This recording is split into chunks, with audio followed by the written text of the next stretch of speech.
Welcome back to the GWM Tank 300.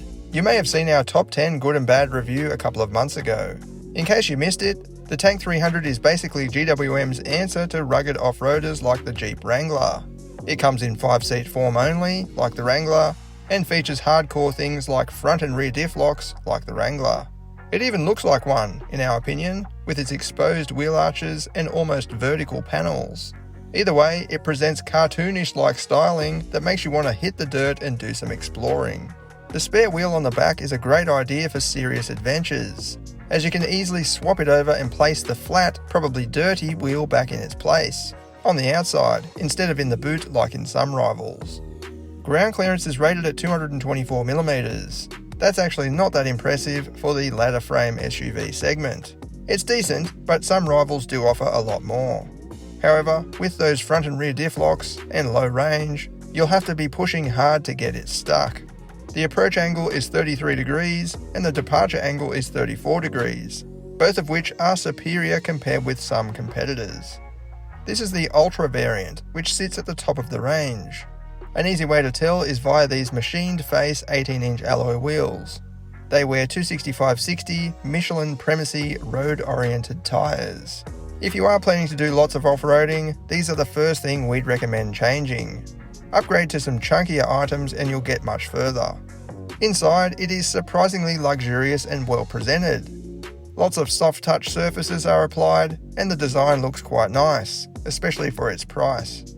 Some details, such as the climate vents and speaker grills, appear to be borrowed from Mercedes. But all in all, this is a great interior. Passenger space is good too, and the seats obviously sit high off the ground for that commanding view. Most of the controls are positioned in convenient spots, and there are plenty of storage options around the place. In the back, the floor is pretty low and allows for lots of legroom. There's also climate vents and multiple charging ports. More of that stylish trim is used for the door trims back here, including the speaker grills for the 9-speaker Infinity stereo system. Right at the back, the boot is rated at only 400 litres. This is what we'd usually see in a small SUV or hatchback. The Hyundai i30 hatch, for example, offers 395 litres. And remember, that's with this featuring the spare wheel on the outside. It's a practical setup though, with hooks on the wall and even an adaptable power socket. And there's a netted pocket along the tailgate and some underfloor storage, good for tools or wet or mucky items.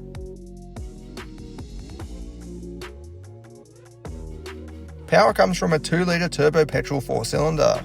It's a pretty unique configuration for this large SUV segment. Stacked up against the predominantly diesel rivals, this offers good power but only average torque. Performance is respectable, especially against those diesel rivals.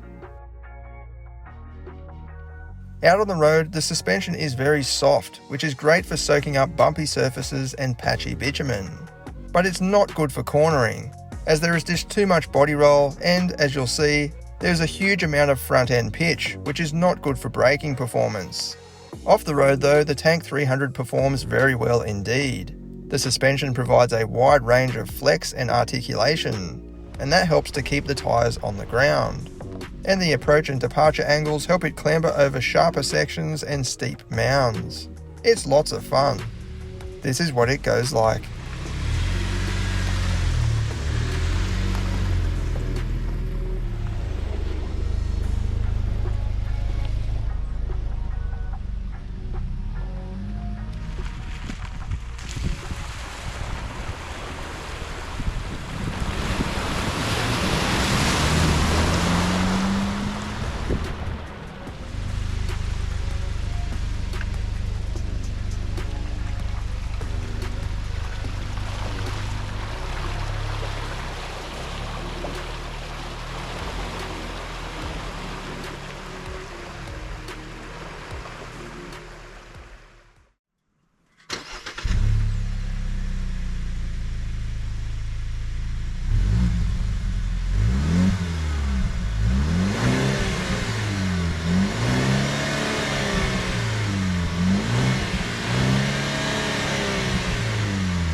During heavy braking, the rear wheels clearly leave the ground.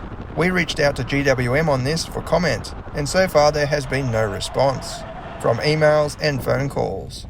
Rear wheels leaving the ground during an emergency is not very good at all. We think it needs to be rectified immediately. We have never seen this before from a factory vehicle.